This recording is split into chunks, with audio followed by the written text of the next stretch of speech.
నమస్తే బ్రదర్. నమస్తే అండి. రాష్ట్రంలో పోలింగ్ ఎలా జరిగింది? అంతా ప్రశాంతం జరిగిందా? గతంలో పోల్చుకుంటే అండి అప్పటికిప్పటికి చాలా మార్పు వచ్చింది ప్రజల్లోని. ఉమ్, అప్పట్లో ఉమ్, పెద్దవాళ్ళ వాళ్ళు ఓటేసేవారు. ఉమ్, ఇప్పుడున్న టైంలో అయితే ఉమ్, పేదలని వాళ్ళు కూడా బడుగు బలహీన వర్గాలు అందరూ కూడా ఈరోజు చాలా ప్రశాంతంగా ఎటువంటి ఇబ్బందులు లేకుండా ఉమ్, 85% అండి, ఉమ్, 85% పోలింగ్ అయిందండి. ఉమ్, ఎందుకంటే బడుగు బలహీన వర్గాలు అందరూ కూడా ఉమ్, జగన్ ఒక వ్యక్తి ఉమ్, ప్రతి ఒక్క పథకం కూడా అంచనా వల్ల ఇలా ఈ రకంగా 80 ఓటింగ్ జరిగిందని మేము అనుకుంటున్నాం. ఉమ్, ప్రత్యేకంగా అనకూడదని ఈ ఓటింగ్ అయితే మాకు ఉమ్, చాలా ప్రత్యేకంగా ఉమ్. జగన్మోహన్ రెడ్డి గారి వల్ల వేశారని మేము అనుకున్నాం అండి. అలాగే మరి గ్రామీణ ప్రాంతాల్లో ఏ పార్టీకి వేశారనుకుంటున్నారు?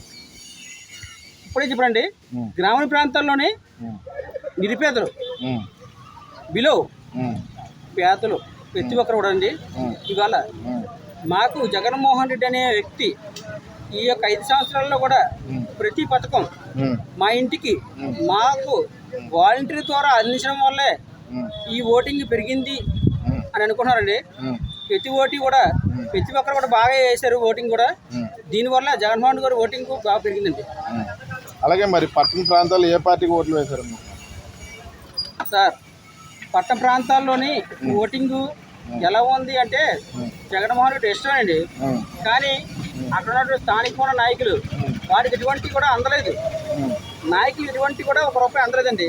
ఉమ్, ఇప్పుడు ప్రజలకి నేరుగా అందుతున్నాయి, అకౌంట్లో అందుతున్నాయి. అకౌంట్లో అందడం వల్లే ఇలా ఉమ్, నాయకులకి అందకపోవడం వల్లే వాళ్ళే వ్యతిరేకత ఉన్నారండి. ప్రజలైతే స్వచ్ఛందంగా ఉన్నారండి, ఇబ్బంది లేదండి ఇప్పుడు ప్రజలైతే. ఓకే. అలాగే మరి రాష్ట్ర ముఖ్యమంత్రిగా జగన్మోహన్ రెడ్డి రాబోతున్నారు, చంద్రబాబు నాయుడు గారు.